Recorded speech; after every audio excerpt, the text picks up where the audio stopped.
Good morning, friends. I want to extend a warm welcome to you today. Everyone is welcome here. This community is a safe place where we support each other in the sacred task of becoming, celebrate the transcending mystery of life, rely on the transforming power of love. The worship theme for today is grace, mercy, and mental health. It is a timely theme.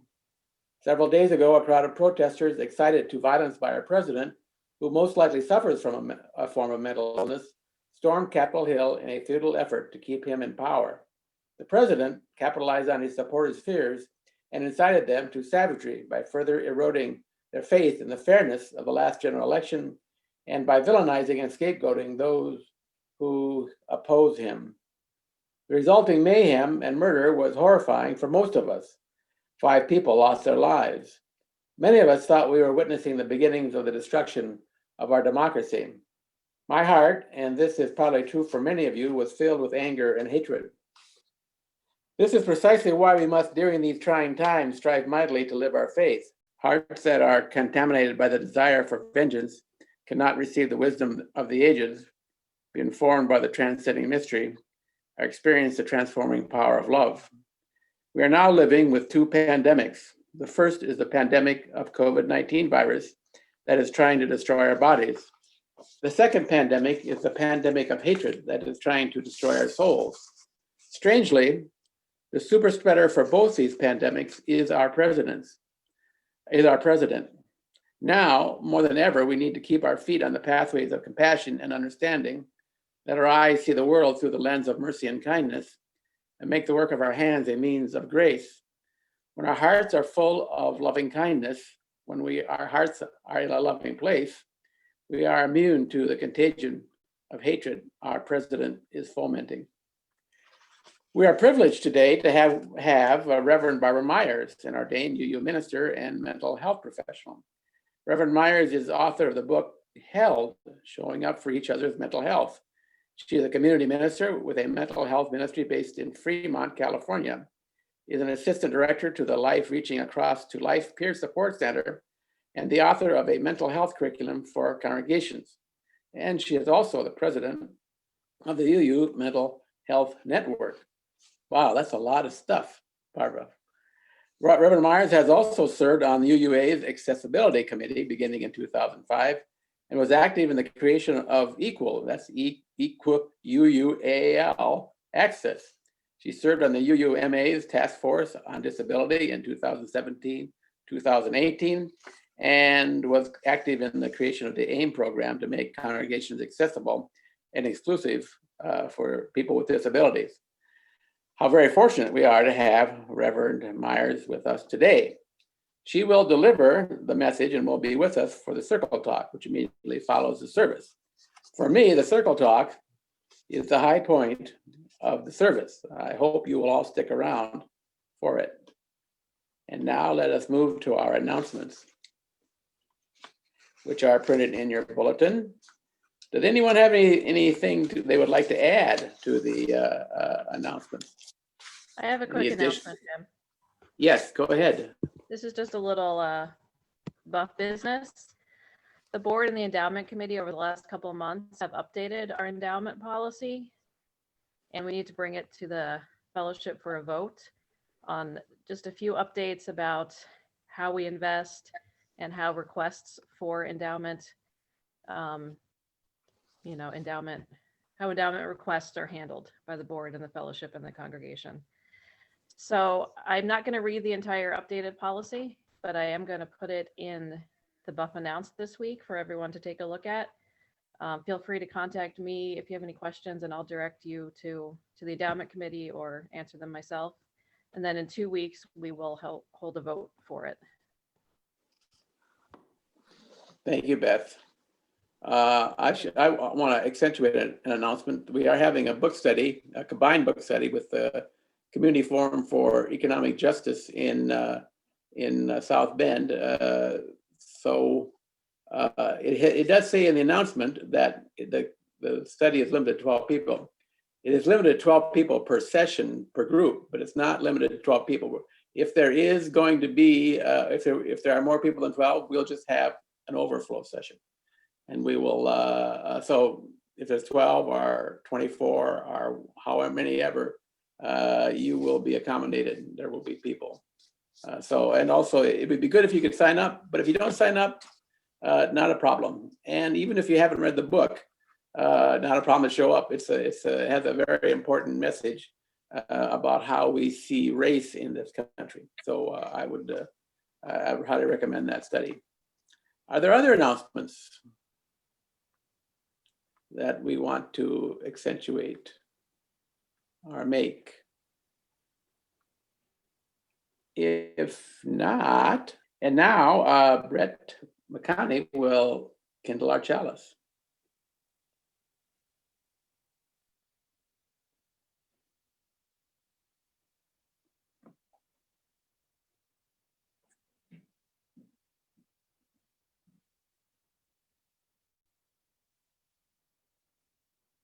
Brett, you're muted.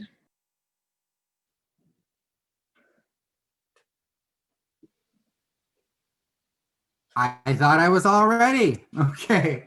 If ever there were a time for a light in the darkness, this would be it. Using the spark of hope, kindle the flame of love, ignite the light of peace, and feed the flame of justice. Thank you, Brett. And now, when the words for our affirmation appear on screen, we will read them in unison. Love is the spirit of this church, and service is its law. This is our great covenant, to dwell together in peace, to seek the truth in love, and to help one another.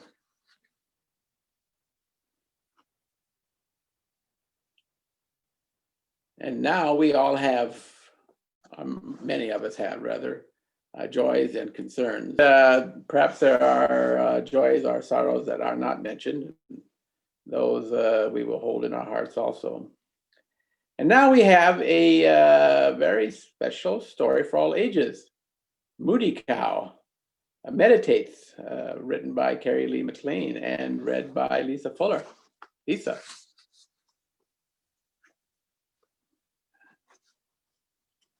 Lisa, did you want to introduce it?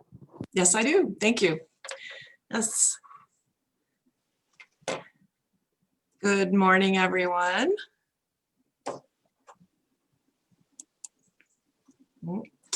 So in today's story, grandfather helps his grandson calm his mind after his grandson has had a hard day. He gives his grandson a mind jar. Have any of the children ever seen a mind jar or used one? A mind jar is made with water, glue, and glitter. And Grandpa teaches his grandson how to use the mind jar to help calm his mind and make his day better. So I have just stirred up my mind jar. We're going to watch the story, and at the end, we'll come back and see how the mind jar is doing.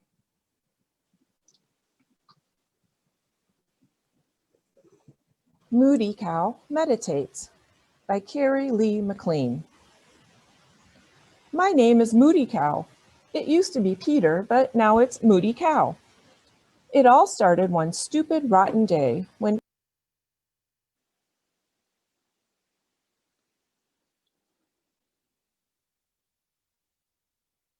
Martin, we've lost the sound. I'm very sorry, I'm having issues today. Here.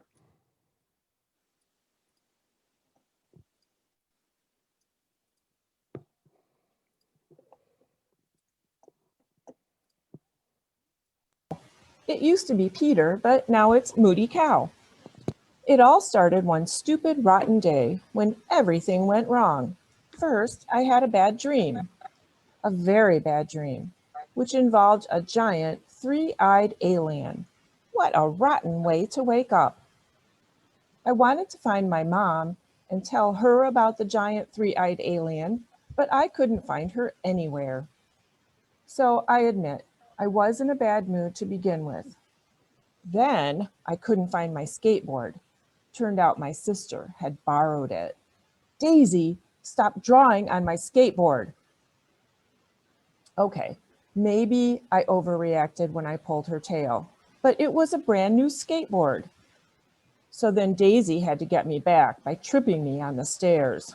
What a monster. That made me mad, so mad that I cut her doll's hair off on purpose. Of course, I got into trouble for that, which made me miss the bus. I had to ride my bike all the way to school in the snow, and that made me really mad. On the way home from school, I hit a snowbank and scraped my knee. There was blood everywhere. The rest of the way, I couldn't stop thinking about how my rotten day was really Daisy's fault. She put me in a bad mood by drawing on my new skateboard. Or, well, maybe it was the giant three-eyed alien's fault for giving me bad dreams. Whatever. I was so mad I couldn't see straight. When I turned into our driveway, I crashed right into my dad's truck. Well, you can understand that with a bloody knee and a banged up nose, I was madder than ever. Super mad. Then I did something crazy. I picked up my baseball and threw it right through the window on purpose. Unfortunately, my mom saw the whole thing. "What on earth do you think you're doing?" she yelled. "Have you lost your mind?" She came outside, took one look at my super mad, rotten day face, and I guess she felt sorry for me. "Oh, are you a little moody cow?" Of course, my sister Daisy heard her say that, and she started shouting, "Moody cow, moody cow, Peter is a moody cow." The next thing I knew, all the kids in the neighborhood joined in. "We need grandfather," Mom said, and picked up the phone. Pretty soon, my grandfather was sitting in the sunroom on a meditation cushion, and I got to sit on one too. "I hear they're calling you Moody Cow," grandfather said and smiled. I couldn't help but smile back a little. I guess Moody Cow was kind of a funny name. "See this?" he asked as he pointed to a jar of water. "This is your mind," he said. "And these," he held out a little dish of sparkles, "are your angry thoughts." "That," I said, "is a jar of water, and those are Daisy's fairy dust sparkles." "Come on, Mr. Moody Cow, work with me here." Now, what we're going to do is put in a bunch of sparkles for every angry thought that you have. And then we're going to sit here until they all settle down to the bottom. By the time the water is clear again, your anger will have settled down too. "It's not going to work," I told him. "Let's just see," he said. I took a pinch of sparkles and dropped it into the water. "Which angry thought is that?" grandfather asked. "That's the three-eyed alien. It tried to gobble me up last night." "Ah, I see. That's a rotten way to start the day. Okay, what else?" I put in another pinch for the next angry thought. "This is me having to clean the toilet for a whole month for breaking the window. I hate cleaning the toilet." "Me too." "Okay, what else?" I put in one more pinch of sparkles and said, "This is Daisy drawing on my brand new skateboard with a marker." "Oh dear, she did that?" grandfather sighed. "Okay, what else?" "This pinch is when I missed the bus and had to ride my bike to school in the snow." "You can ride a bike through snow?" grandfather asked. "I have good tires." "Anything else?" "On my way home, I scraped my knee and I was so mad I crashed into Dad's truck. I think I broke my nose." "Ouch," grandfather said. "That must have hurt." "It did. Then I picked up my baseball and threw it through the window on purpose." You should put in a double pinch for that one.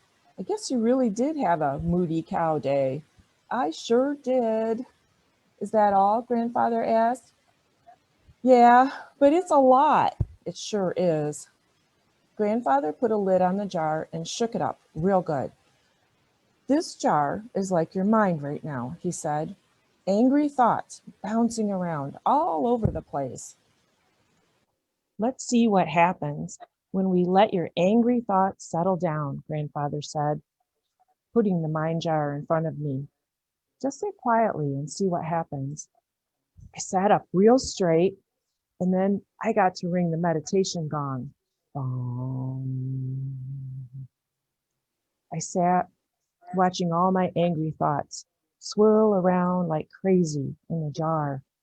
A few thoughts slowed down and sank to the bottom, then a few more, and a few more. It was so still, I could feel my heart beating. It was so quiet, I could hear my breath going in and out, in and out. I felt a ray of sunshine coming into the sunroom. It felt warm and started to melt away the last of my anger. Finally, Grandfather rang the gong to end the meditation. He leaned over to whisper in my ear, okay, this part's important. Don't move until you can't hear the sound of the gong anymore. I cocked my head, listening closely. Bong. The ringing got softer and softer and softer until I couldn't hear it at all. Grandfather smiled and held up the jar. Well, look at this.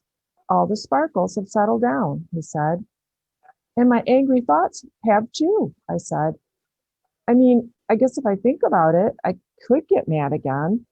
That's probably true, he said, but we had to work pretty hard to settle them down. Let's not stir them up again. I laughed for the first time that day.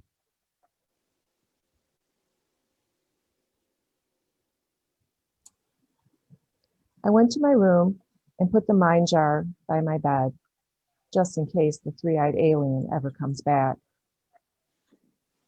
But I've decided to keep the name anyway. I kind of like it.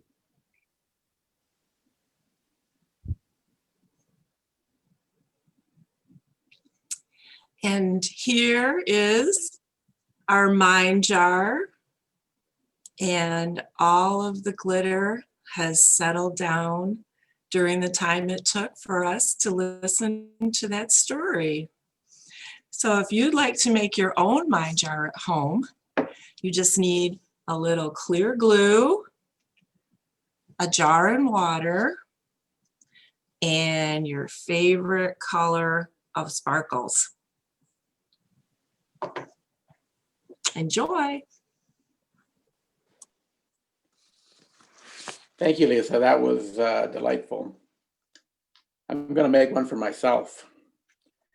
Let's read our offering words together. This fellowship is a community of ourselves. Its resources are our resources. Its wealth is what we share. As we contribute to the life of this community, we affirm our lives within it. And we give thanks for the generosity of everyone in this congregation. Our reader now is Lisa Fuller. Thank you, Reverend Jim. The title for my reading is My Depression. I think my depression started in my teens or 20s. At least that's when I started seeing various counselors. But it wasn't until I was almost 50 that I talked with my doctor about depression. A 10-year relationship had ended suddenly, though not unexpectedly and really not without a measure of relief, but still, I was sad. I can't remember who brought up medication first, me or my doctor, but after a mini mental assessment, it was clear I could use some help. My doctor had been a really great advocate for me for many years. At one point, he told a pain specialist I was seeing that her billing department was causing me more pain than she was actually treating. So after I had been on an antidepressant for several weeks, I thought I was getting good results. And I told my doctor I thought it had helped, but my doctor wasn't satisfied. On a scale of from 1 to 10, I felt I had improved from maybe a 4 to a 7. My doctor told me not to settle for merely good results. At the time, I was a diabetes dietitian, and he said you wouldn't be satisfied with an hemoglobin A1C of 7, down from 10, when the normal is 5. So he says we can do better. We experimented with doses until I could say that I was functioning close to a 10. A while later, I started dating my now husband, Jim Fuller. And at some point when I shared it, he was surprised to learn I was taking an antidepressant. I replied honestly at the time that the medicine accounted for my cheery disposition. I have depression. Sometimes, even with meds, I become depressed. During the days and sometimes weeks when I lose my cheery disposition, when my brain is a fog and I can't do what I need to do, I remind myself that I'm normally a very productive and social person, and that I will be that way again. I give myself permission to slow down, to do nothing, or do only as much as has to be done. And when the fog starts to clear and the energy begins to return, I get up and get back to being productive and social again. Medication hasn't cured my depression, but it has helped me function more normally. Counseling and medication are really worth exploring if there are days or sometimes weeks when you lose your cheery disposition or can't do what needs to be done because it's just too hard to get out of bed. I'm very grateful to BUUFers and to BUUF leadership for staying with me during those hard times, for taking notes when I missed an important meeting, for being patient while I recovered. Sometimes depression takes away my energy, but it never takes away my gratitude. I'm deeply grateful for this community. Blessed be, may it be so. Thank you, Lisa. Thank you very much. And now our speaker for today. Please join me in a spirit of meditation and prayer. May we discover through pain and torment the strength to live with grace and humor. May we discover through doubt and anguish the strength to live with dignity and holiness. May we discover through suffering and fear the strength to move toward healing. May it come to pass that we be restored to health and to vigor. May life grant us a wellness of body, spirit, and mind. And if this cannot be so, may we find this transformation and passage, moments of meeting, opportunities for love, and the deep and gracious calm that comes when we allow ourselves to move on. The words of Rabbi Rami M. Shapiro. Now we'll hold silence for a time.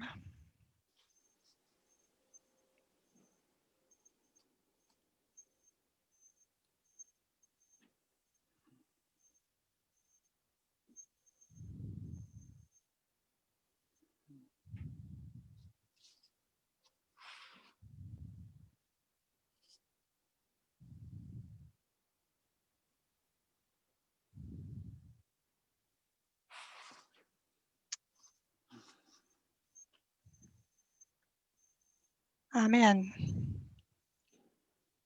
Amen.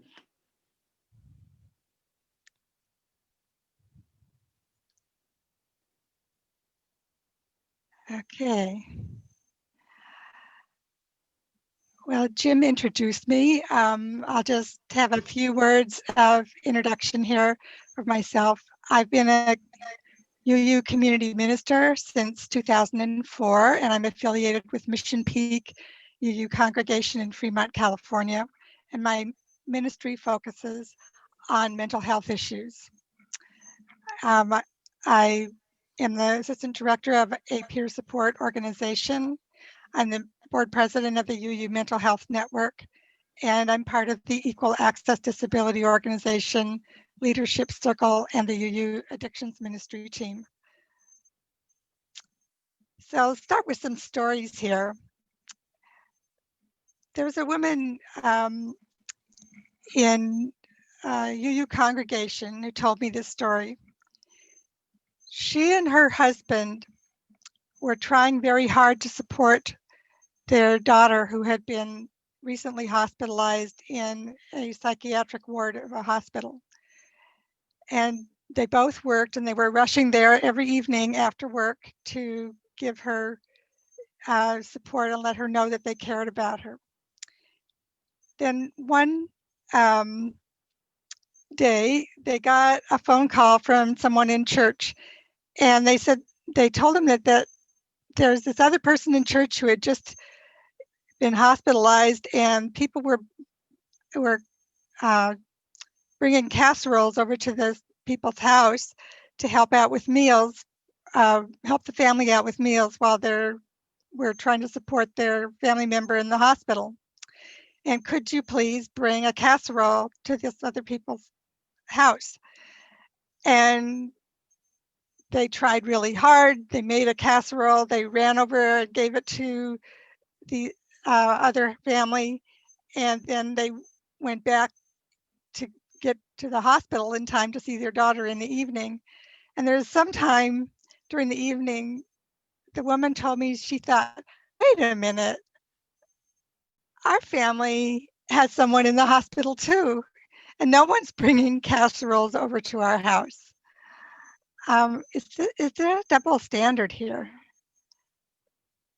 And the answer is yes, there is a double standard. Sometimes people who have been hospitalized for mental health problems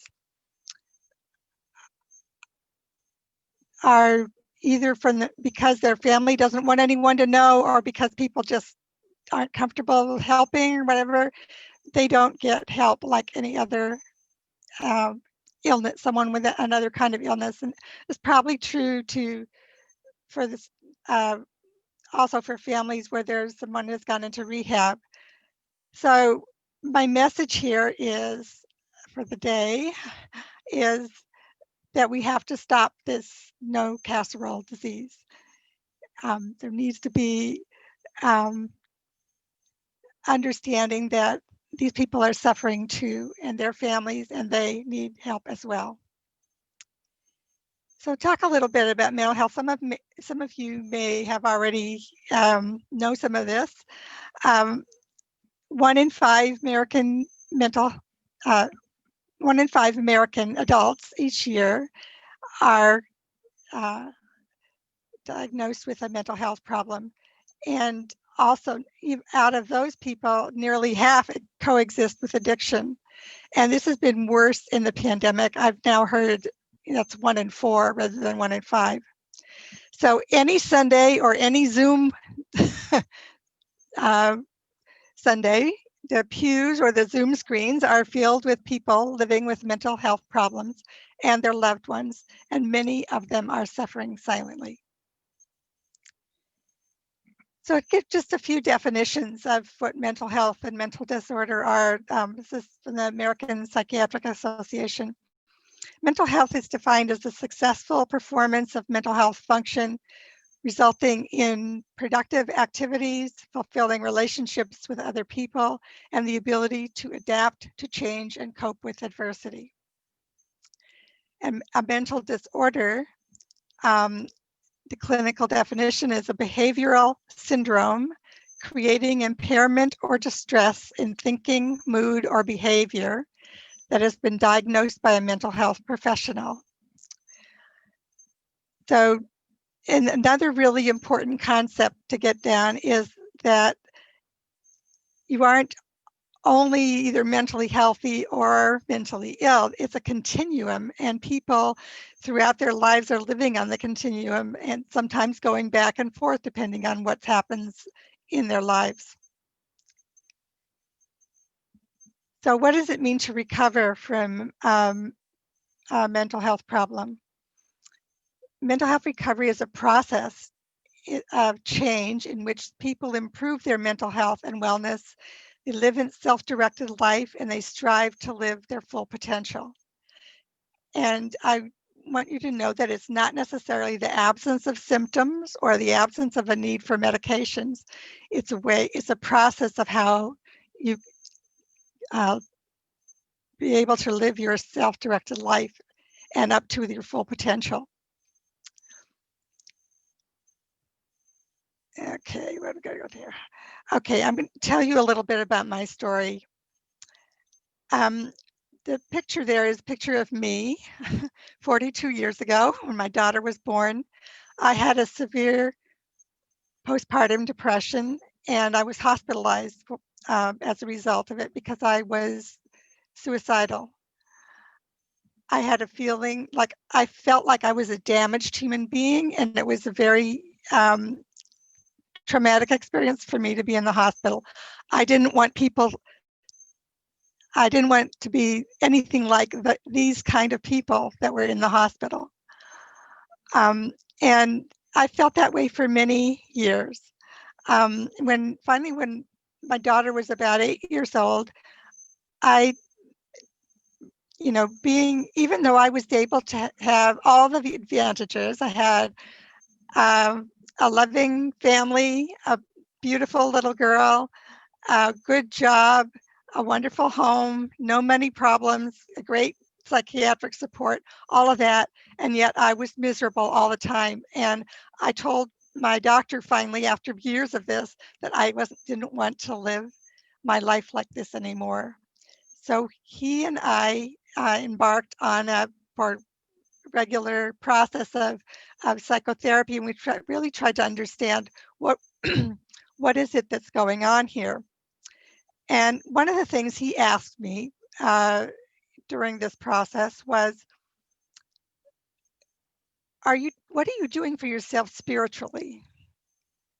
And I said nothing, because at the time I wasn't doing anything. I'd been brought up in a interdenominational Protestant home and went to church and youth group and stuff, but since college I had not engaged with religion.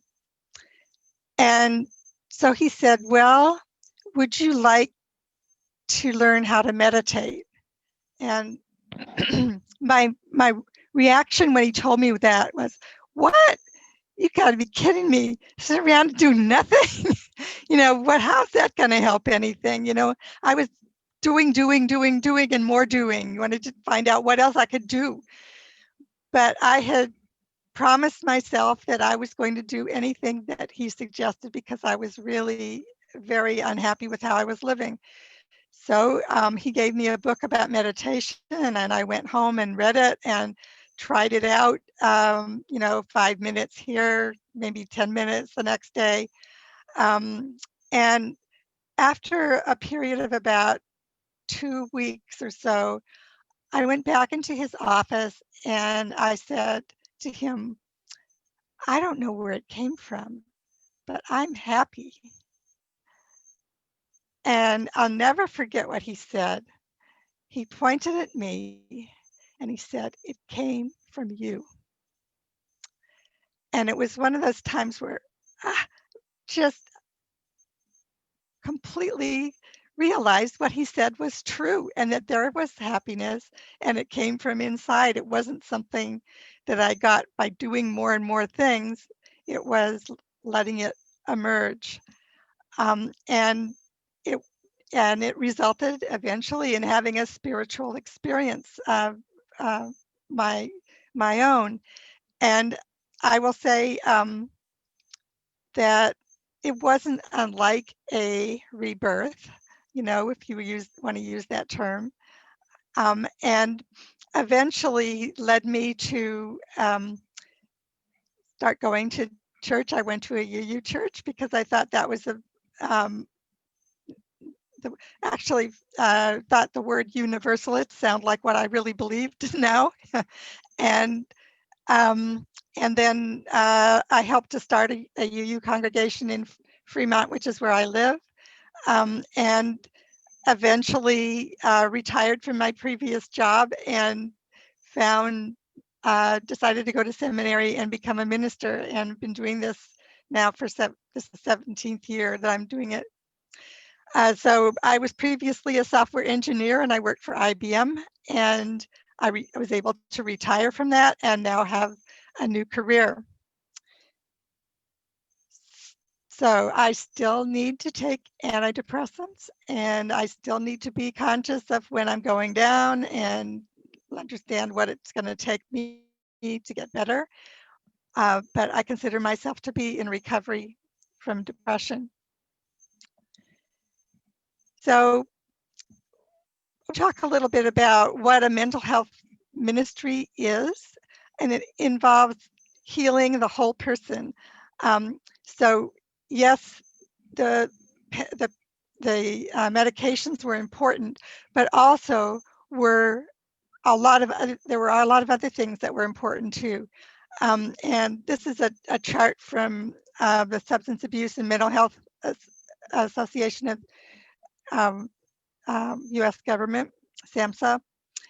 And there's a lot of things that are part of a person's life in order for them to recover.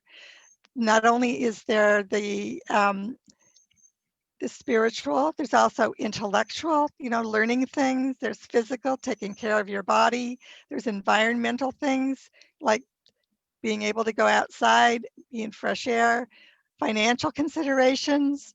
There's occupational considerations about doing things that you believe in. There's social considerations about having friends and peers that you can work with. And there's this whole things that make up a person's life. And my message to you, I think, is that people in a congregation can help in the areas here that aren't covered by professional mental health services. They can be friends with people. They can help a person when their life is emerging spiritually. They can have help people understand what their occupational, doing things that are important in their life. There's a lot of things here that roles that people in a congregation can play that aren't covered by professional services. So a mental health crisis is a spiritual problem as well as a psychiatric problem.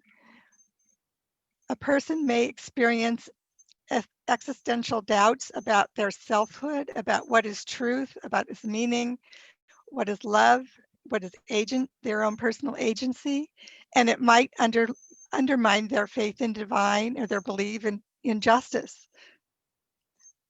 And I've seen a number of studies now where you ask people that have mental health problems and their family members, what is it that helps you cope with your situation? And the thing that comes up as number one is some kind of spiritual practice. So meditation or prayer or music or spiritual direction with a spiritual director, or Tai Chi, Qigong, yoga, chanting, spiritual direction in there twice. Something that helps them to cope. And even though, the psychiatric profession from its beginning with Sigmund Freud were very skeptical about religious purpose, it's still the number one thing that helps people. So give you an idea of some of the things that help in recovery. there's the concept of hope. It's mentioned as being the first step in recovering. The fact that you believe that it might be possible for things to get better. And sometimes we need to hold hope for someone if they don't see that there's hope. So just give you a story of my own hospitalization. I was hospitalized in the psychiatric ward, and my doctor at the time said, "Oh, we can help you." And I thought, I'm beyond help. And my family thought, you can get better, you can get better. And I thought, I'm just a burden on them. And then there was another patient who was a patient in the psychiatric ward who had been there for a couple of weeks and was ready to be released. She sat down with me and shared with me how she had been so ill several weeks ago, and working with her doctor, she was able to get better. And when she told me that, it was the first time that I had the thought, maybe there's hope for me. And that was really the start of my recovery. So hope is something that anyone can help to give to someone else. And it's particularly important, I think, when a peer, someone else who has gone through something, speaks to you, because then you're much more likely to be believed because that person has actually been there.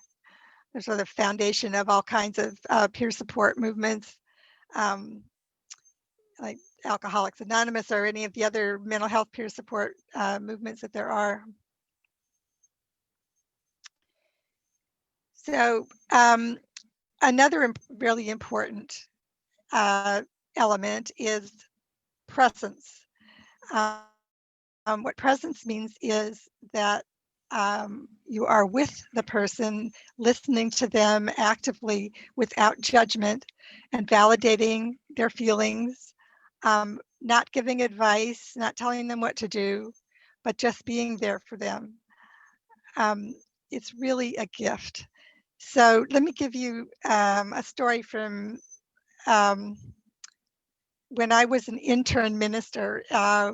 This was in I think 2003 when I was an intern, just started my internship, and there was one Sunday morning, there were people bustling around the congregation getting ready for the service and so forth. And there's a woman who I knew was really seriously struggling with anxiety, and she came up to me totally frantic, saying, "I'm so anxious, I don't know what to do. Don't tell me what to do, Barbara." And I was thinking, oh my God, what can I do? I'm just a brand new minister. And so I suggested to her that she and I go into the library. There was no one in the library at that time. And we went in the library, closed the door, and I sat there holding her hand, and I was thinking, what can I tell her to do? Oh my gosh, I'm a failure as a minister. I can't think of anything to tell her to do. And after about a couple of minutes, she turned to me and said, "I feel so much better just being here with you." And I thought, oh my gosh, what a lesson for me, just being a friend, just being a presence, letting them know I care. Just sitting there holding her hand, even though I didn't know what to say, was a real gift. And I guess that's something that I would like you to understand is your presence is a gift to someone else, especially not telling them what to do, not telling them that they're crazy, not telling them that no, they're not feeling what they're feeling, or not hearing or seeing what they're hearing and feeling. It's just being there is I mean, it's not going to cure everything, but it's going to be a real gift to that person. And I've learned this same lesson several times in my ministry. Another time there was a woman in the mental health center where I work who was, really, I could see her condition was deteriorating, and I know she had been helped by being hospitalized before. And I asked her if she thought maybe it was the right time to be hospitalized again, and she agreed. So I took her to the hospital and helped her fill out the forms to get admitted, and I stayed with her while she was being until she was admitted into the hospital. And a few weeks later, after she was released and doing a lot better, she came up to me and said, Barbara, I just want to thank you for being with me at the hospital and taking me there and staying there with me while I was admitted. Sometimes that's the only thing that gets me through my day, is to remember how you did that for me. And, wow, what another lesson, and what a gift to me that she gave, at least as much of a gift to me as I was to her. So another element, which I think is really important, is the act of what I call public witness. Many times after I've talked in congregations and told my own story, and sometimes there's someone else, like there was today, that tells their own story in the congregation. I ask people at the end of the service to rise in body or spirit if they or a loved one has lived with a mental health problem. And I've done this now in many congregations, and almost always there's like 80% or more of the people will stand up. And most of them are looking around and saying, oh my gosh, I didn't realize how you mean your family has it too, or you have it too, or whatever. And then in the coffee hour afterwards, people are talking about it, oh, well, my sister had bipolar, or whatever. So it's not a secret anymore when people know that it affects everybody, almost everybody. But people are sitting in there in the pews suffering, and many of them suffering silently, and coming to church because they want to get a little hope in their week. So it's okay to talk about it because everybody is affected. So if I've collected over the years a number of things that people have told me that helps them when they're having problems. Professional or peer help, some way to get assistance to know that you can, it is possible to get better. Sometimes that involves medication, sometimes it doesn't. Sometimes it's really hard to find medication for some people. It works differently for everyone just about. And sometimes what helps best is a community of peers or even alternative treatments. Caring for your body. Exercise, boy, if I've ever learned that one, that it's important to get outside, get some exercise, some way of focusing your body and your mind on something besides whatever your stressors are. Learning to manage your stress by all kinds of things, but exercise or sometimes there are medications that doctors can give that can give temporary help for that. Just learning how to, for example, turning off the news if the news is really stressful. Don't have to be plugged into the news or to social media 24 hours a day. Can limit that. Some of that helps with stress.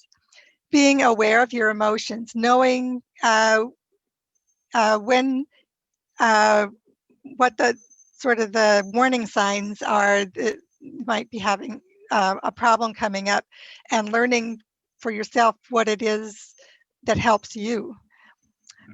Finding a way to enrich your life. And a lot of that is doing something creative, writing, painting, craft work. I'm a weaver. I learned how to weave. That's one of the things that I picked up, and just the creative activity itself is helpful. And then also what I just talked about, engaging with your spirituality, some way of getting some sort of spiritual sustenance for your life. And then what about families and loved ones? They're suffering as well. And they also, in a different way, but they need some kind of sometimes assistance to get over the suffering that they are experiencing because their dear loved one is having difficulties. So professional or peer help.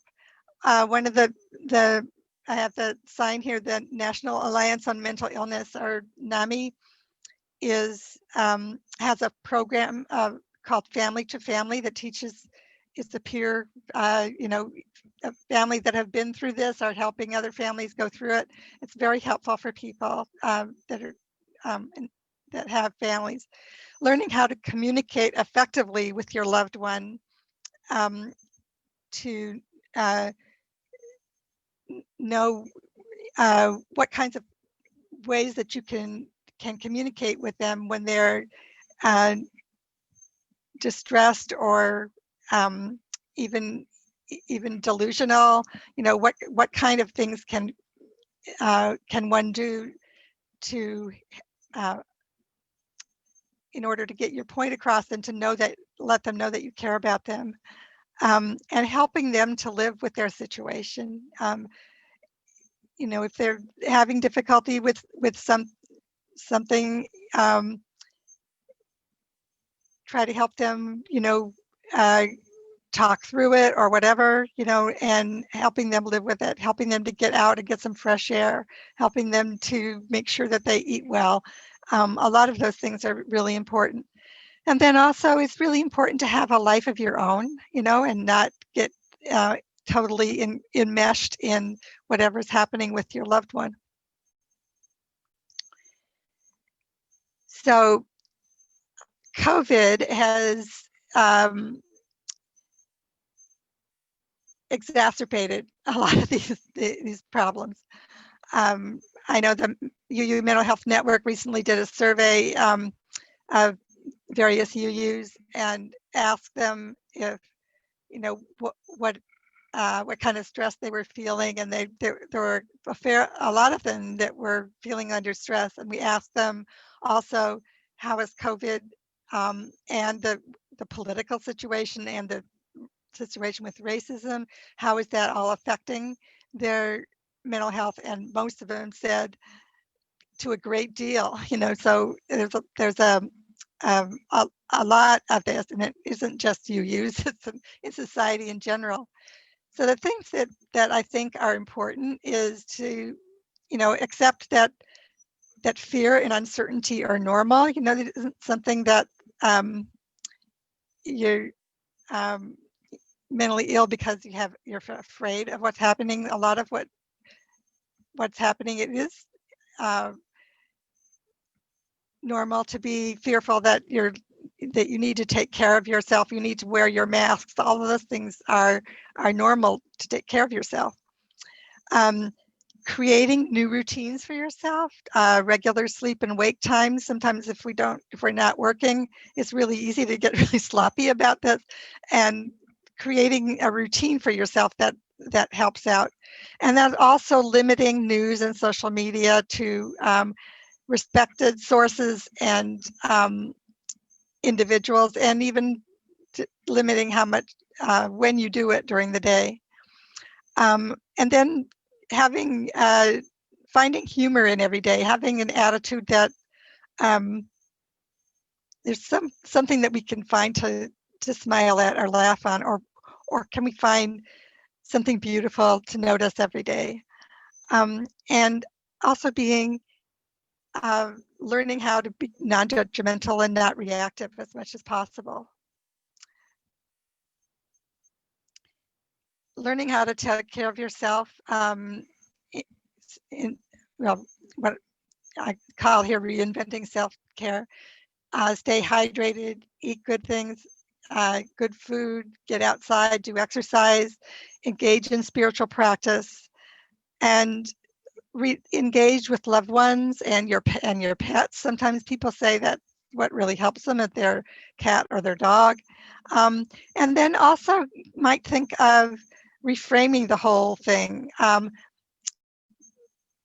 Use this think of it as an opportunity to do something that you normally wouldn't have a chance to do, because now here's time and opportunities to possibly do something differently. So talk a little bit about mental health and social justice. There are a lot of things that make it difficult to get good mental health care. Many times there are insurance or money issues. Some people don't have any coverage at all, or if they do, it's inadequate. And then also it's a fact that many practitioners won't take it, and they just expect full payment up ahead without any insurance. Many times they'll give you a receipt to file your own insurance, but they won't take insurance themselves. So it's really, there's a lot of, if people have limited money issues, the problems in finding professional mental health care. And then also there's the lack of the availability mental health treatment. I know I've heard from a lot of people that, even when they do have insurance, the insurance only insures certain doctors or certain plans, and it's hard when they call all of the names on the list of the plan, they can't find anybody who's taking a new patient. And many times alternative therapies, that sometimes people use are too costly and they're not widely available. There's also cultural linguistics or geographic issues. People that are Black, Indigenous, or people of color, LGBTQ people, teens, or people that don't speak English, I sometimes find it very difficult, or they live in an area where there isn't any. And also, it's important to know that jails and prisons are full of people that have mental health problems. And sometimes, I guess I've heard that the Los Angeles County Jail is the major dispenser of psychiatric drugs in the state of California. There's something wrong if, people get put in jail. And it's really sadly true. Often the most troubled people get the worst care because they can't afford it and they can't take care of it first. Many of you may have heard of our Unitarian forebear, Dorothea Dix, who in the mid-1800s was a champion for getting rid of, getting people out of jails and into building hospitals for people with mental health problems. If she came around today, she would probably say the same thing again. It's we've come full circle, and it's really sad. But I want you to know that there are some low-cost options. There are many fine peer and self-help groups which are free. In fact, the place where I work is free to the people that come there. We're financed by the county of our Alameda County, which is where I live, and the people that come there do not have to pay extra for that. And there are many peer support groups that are free that people can join. I know NAMI has some peer support groups, not only for families, but also for clients that are free of charge. Some local governments have social services that are free or on a sliding scale. There's online support that can be found. And so many of the things that I mentioned back on the other chart that help a person don't have a cost associated with them. So it isn't like it's completely hopeless, because there are things that one can do in the community and find things that are helpful. If you're interested in doing social justice work in the mental health area, there's lots of opportunities for it. I remember when I was first starting out, I asked this one guy, where do you need help? And he said, pick something that you really, that you really want to work in and you really want to do something, and go ahead and do it, because there's so many areas that need it. There's economic justice issues, abuse prevention, a lot of mental health problems also have, people with mental health problems have a history of being in abusive environments. Trying to make support and treatment more equitable, and help with the mental health system. Many counties have mental health boards, and they're looking for people to be on it. Those kinds of things can be really important in a community. Publicity when there's a problem. I've done this a lot when, writing letters to the editor when I see things in the paper that I think are not either not accurate or blown out of proportion. Doing some sort of direct service, like volunteering somewhere, or getting involved in organized activism. So there are lots of places to help out. And then some of you may know that I recently published a book. Was actually published by Skinner House Books, a UU publisher. It's called Held, Showing Up for Each Other's Mental Health. And there's a study guide in it that a congregation could use to be help their congregations study these kind of issues. So I guess I'll stop sharing. And Barbara has our benediction for today.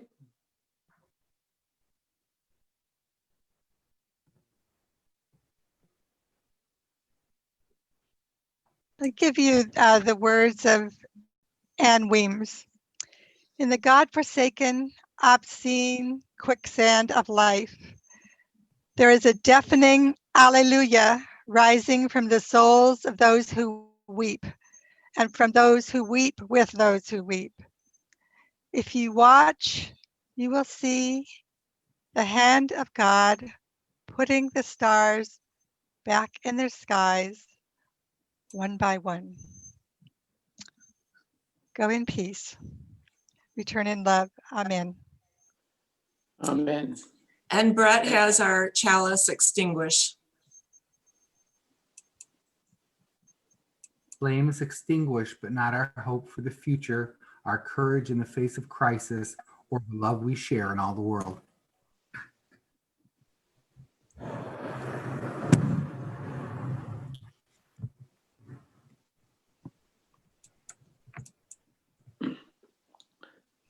I guess we're going to go right to circle time right now.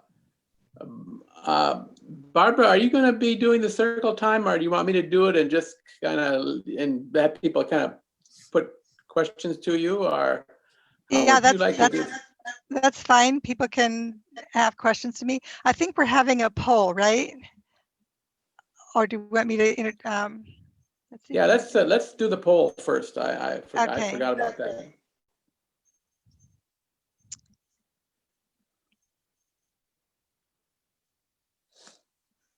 Fortunately, I don't know.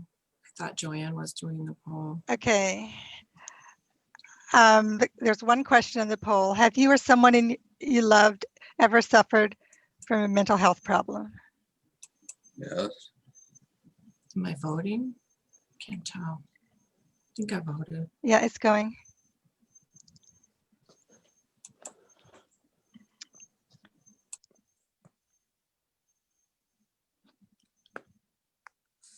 I'm not getting mine to respond, my poll. Yeah, I can see people, there've been 21 so far responded.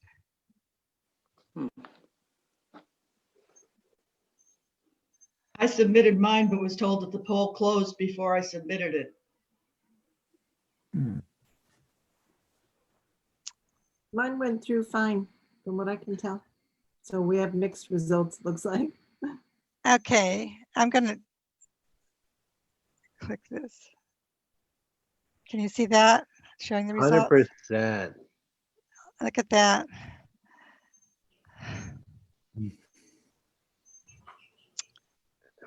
Well, as I said, it's not unusual to have that kind of a response that everybody in everybody's family. There's been some, or nearly everybody's family. There's been some problems. Thank you for the. There's that quote from the Bible. Sometimes I'll use. You will know the truth, and the truth will set you free.